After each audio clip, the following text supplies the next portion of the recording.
Et si le silence que vous avez gardé pendant des années n'était en réalité qu'une arme que l'on retourne contre vous? Cette histoire révèle les secrets d'une famille en apparence parfaite, où l'amour semble toujours plus fort pour l'un que pour l'autre. Restez jusqu'à la fin, car vous ne saurez jamais à quel point une fille discrète peut changer les règles du jeu. Le gravier crissait sous nos chaussures, tandis que Méric et moi descendions de la voiture sur le sol tiède du vignoble. Fin septembre à Asheville portait toujours ce calme particulier dans l'air, comme si la nature se préparait à une fin ou à un commencement. Je n'étais pas sûre de ce qui s'appliquait à aujourd'hui. Méric ajusta sa veste et glissa la main. Dans la poche intérieure, je le regardais tapoter l'enveloppe 2 fois, par habitude. 10 000 $. C'était ce que nous avions décidé d'offrir à Valérie et à son mari comme cadeau de mariage, plus près d'un tiers du coût total de toute cette organisation. Le mariage de rêve de ma jeune sœur, dans les contreforts des montagnes Blue Ridge, n'était pas donné, mais le cabinet d'investissement de Méric venait de réaliser un trimestre record. J'avais moi-même décroché un important contrat de conseil à long terme. Nous pouvions nous le permettre, et après tout, Valérie était ma seule sœur. Nous dirigeâmes vers la grande arche. Le lierre s'enroulait autour des colonnes de pierre, comme s'il vivait là depuis des siècles. Des guirlandes lumineuses scintillaient parmi les roses du vignoble. Tout semblait parfait, trop parfait. Mes parents se tenaient près de la table d'accueil, rayonnant comme des souverains. Ma mère, Madame Moreau, s'affairait autour de mon père, tandis qu'il marmonnait quelque chose en souriant à moitié. Je les observais. Ils paraissaient plus jeunes, plus légers, presque lumineux. Je ne me souvenais pas les avoir vus aussi joyeux à mon propre mariage. Ils avaient souri, bien sûr, nous avaient souhaité une vie heureuse, mais ils n'avaient pas rayonné. Pas comme cela. Ne commence pas, me murmurai-je. Méric me serra légèrement la main. Ça va ? Je vais bien, répondis-je, sans croiser son regard. Une femme avec un porte-document nous dirigea vers le plan de table. Mon doigt suivit les noms imprimés jusqu'à ce que je trouve le mien, Élise Laurent. Je clignai des yeux. Assez proche, me dis-je, mais lorsque nous atteignîmes la table, ce n'était pas proche du tout. Table 9, tout au fond, près du bar. Aucun membre de la famille en vue, seulement des collègues de la start-up tech, du mari de Valérie et des amis que je ne reconnaissais pas. J'hésitais. Méric Juchota, veux-tu que je change les cartes ? Je secouai la tête et forçai un sourire. Non, ça va, c'est son jour. En nous asseyant, je jetai un regard vers la table d'honneur. Mes parents y étaient déjà installés, au premier rang, entre Valérie et son mari. Ma chaise racla légèrement le sol lorsque je la tirai, et pas une seule tête ne se tourna. Pas même celle de maman. Le dîner commença, et la salle bourdonnait de toasts et de rires. Les plats se succédaient, le vin coulait généreusement. Je déclinais, quelque chose se tordait dans mon ventre, chaque fois que quelqu'un choquait son verre et criait « Au bonheur des jeunes mariés !» Puis le retour micro coupa le brouhaha. Ma mère se leva, lissa sa robe et tapa sur son verre. Pourrions-nous avoir l'attention de tous ? Les gens se turent instantanément. Mon père se leva à ses côtés. Nous voulions simplement remercier tout le monde d'être venu célébrer le nouveau chapitre de notre fille bien-aimée. Un silence s'installa. Mon cœur fit un bond. Parlait-il de moi ?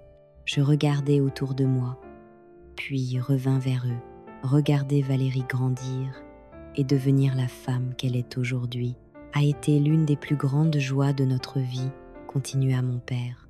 Une douleur sourde monta dans mes tempes. Elle a apporté tant de lumière, de rire et d'amour à notre famille, ajouta ma mère, la voix tremblante d'émotion.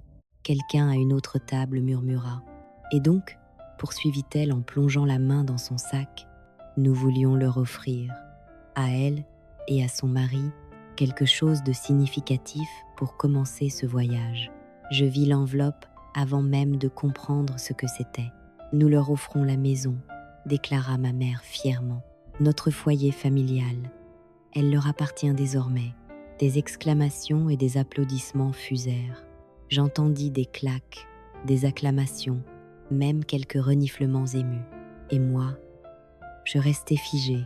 La maison, celle dont j'avais remboursé l'hypothèque en silence pendant 7 ans, après que les heures de travail de mon père avaient été réduites et que l'arthrite de ma mère s'était aggravée. La maison dont le nom était encore lié à mon compte escroc, les assurances, les réparations, sans avertissement, sans conversation, sans merci, simplement offertes, comme si je n'existais pas. Valérie éclata en larmes et se jeta dans les bras de nos parents. Son mari sourit comme s'il avait gagné à la loterie. Était-ce le cas?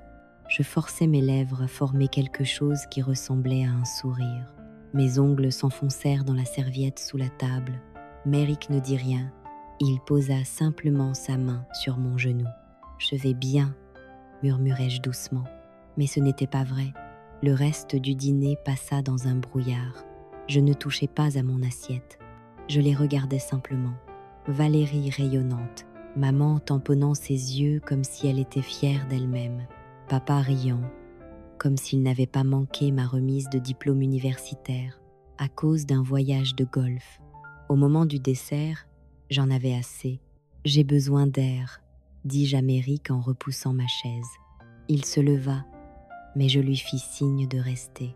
Juste 5 minutes.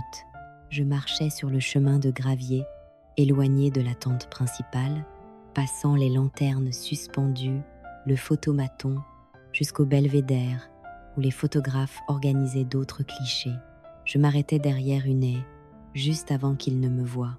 Là, Valérie et son mari posaient sur le porche de la maison. Ma maison. Le photographe les arrangeait comme dans une publicité Hallmark. Bien, maintenant levez la clé ensemble. Ils se tournèrent vers l'appareil. Le mari sortit quelque chose de sa poche. Mon souffle se coupa. Ils brandirent la clé en laiton comme un trophée, comme un symbole d'héritage, comme si je n'avais jamais existé. Je ne dis pas un mot pendant le trajet du retour. Méric me jetait des regards, attendant que le barrage cède, les cris, les larmes, l'explosion qui, si j'étais une autre femme, serait venue à cet instant. Mais je restais assise, raide, les bras croisés, regardant la route bordée d'arbres défiler par la fenêtre.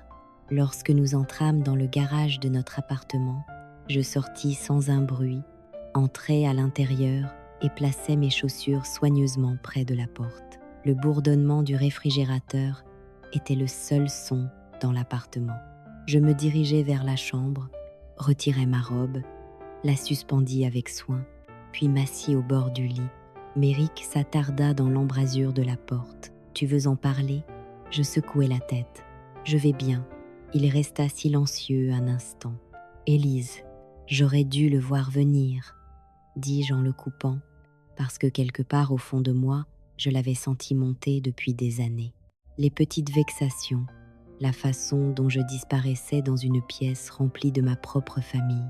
Je n'avais simplement pas imaginé que la gifle viendrait avec des applaudissements. La semaine suivante passa dans une brume étrange. Je fis les gestes, appel client, tableau Excel, révision de dossier, mais mon esprit n'était pas vraiment là. Chaque fois que quelqu'un mentionnait un mariage ou la famille, c'était comme si l'on traînait une fourchette sur une assiette dans ma tête. Puis, le mercredi, elle arriva. Une enveloppe rose, pâle glissée entre les factures et un prospectus de coupons. Méric la posa sur le comptoir. On dirait une carte de remerciement. Je fixai l'écriture cursive. Méric Davis et son invité. Je l'ouvris. À l'intérieur, une carte avec des lettres dorées en relief. Merci d'avoir fait partie de notre journée de rêve. Et un court message écrit de la main ronde et joyeuse de Valérie.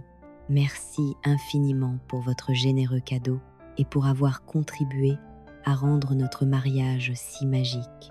Nous nous souviendrons toujours de votre gentillesse. Avec amour, Valérie et son mari. Aucune mention de moi, pas une seule fois. Je lus 2 fois. Mes yeux parcoururent chaque ligne, cherchant la possibilité que j'aie manqué quelque chose, que sûrement elle n'avait pas remercié seulement Méric, que moi, qui avais tout planifié, payé et gardé le silence, n'était pas juste une invitée, mais je l'étais. Je jetais la carte à la poubelle, sans un mot de plus. Plus tard ce soir-là, je m'assis à la table de la cuisine, avec un verre d'eau, fixant les aimants du réfrigérateur d'un regard vide. Méric s'approcha, s'appuya sur le comptoir, les bras croisés. « Ça va ?» Je lui lançai un regard. Il soupira. « Élise, je sais que tu ne veux pas l'entendre, mais il est peu être temps d'arrêter de trouver des excuses pour eux. Tu en as fait plus pour eux que la plupart des gens ne le feraient. Tu as payé leur hypothèque. Tu te présentes à chaque anniversaire, chaque fête, même quand ils oublient les tiens, et ils te traitent comme une voisine qui passe par politesse. » J'ouvris la bouche pour les défendre. « Ils ont de bonnes intentions, commençai-je. » Il haussa un sourcil. « Vraiment ?» Je refermai la bouche. Les mots sonnaient creux avant même que je les prononce. Pourquoi est-ce que je me précipite toujours pour défendre des personnes qui m'oublient si facilement ? Plus tard, allongé dans le lit, je fixais le ventilateur au plafond qui tournait en cercle lent et délibéré. Mon esprit vagabonda. Non, il se défit complètement. Des fils se défaisaient à travers des années que je n'avais jamais osé regarder de près. Ma remise de diplôme en droit. J'avais travaillé 3 emplois pour y arriver. Et quand j'avais traversé la Seine, mes parents m'avaient remis un chèque de 50 $ et une carte disant « Très fière, avec amour, maman et papa ». 2 ans plus tard, Valérie avait obtenu un diplôme en communication d'une université d'État. Il lui avait offert une Subaru toute neuve, avec un énorme nœud et une fête au bord du lac. Je m'étais dit que l'argent était serré à l'époque, qu'ils avaient peu être reçus un bonus ou un remboursement d'impôts. J'avais voulu y croire. Mais et si ce n'était pas ça ?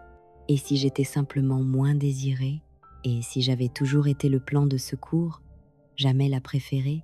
Vendredi matin, j'entrai tôt au bureau, espérant que m'enterrer dans les dossiers clients arrêterait la spirale. Cela ne marcha pas. En milieu de matinée, j'étais assise face à un petit entrepreneur qui révisait une dissolution de partenariat et demanda nonchalamment si j'ai payé la moitié de l'hypothèque pendant 5 ans, mais que l'acte est au nom de mon ex, est-ce que je récupère quelque chose en cas de séparation ? Je clignai des yeux. Ma gorge se serra.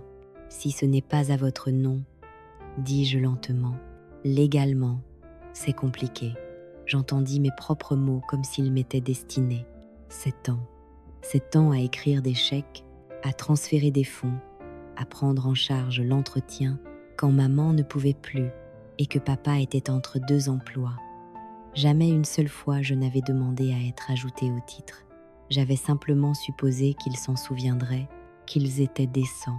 Mais les gens décents n'effacent pas votre nom d'une carte. Ils n'appellent pas votre partenaire et son invité. Ils ne prennent pas ce que vous avez payé et ne l'offrent pas comme un lot de tombola. De retour à mon bureau, j'ouvris la base de données des registres immobiliers. Il fallut 5 minutes pour confirmer ce que je savais déjà. La maison avait toujours été au nom de mes parents. Aucun cosignataire, aucun amendement. Et la semaine dernière, l'acte avait été officiellement transféré au nom de Valérie et de son mari. Enregistré, notarié, définitif. Je restais assise longtemps, immobile, sans penser. Finalement, j'ouvris mon tiroir, sortis un post-it et griffonnai quelque chose dessus. Je n'avais pas fait partie du cadeau parce que j'étais celle qui l'avait payé. Ce soir-là, quand le téléphone sonna et que je vis le nom de ma mère, je savais déjà que ce ne serait pas des excuses. Le téléphone sonna 2 fois avant que je décroche. « Bonjour, ma chérie », lança maman d'une voix enjouée, comme si elle n'avait pas vu disparaître sa fille en silence lors du mariage. « Ça fait trop longtemps. Valérie et son mari viennent de rentrer de Bora Bora. Nous dînons samedi, juste nous 6. Toi et Méric devriez venir. » Sa voix était tout sucre, sans substance.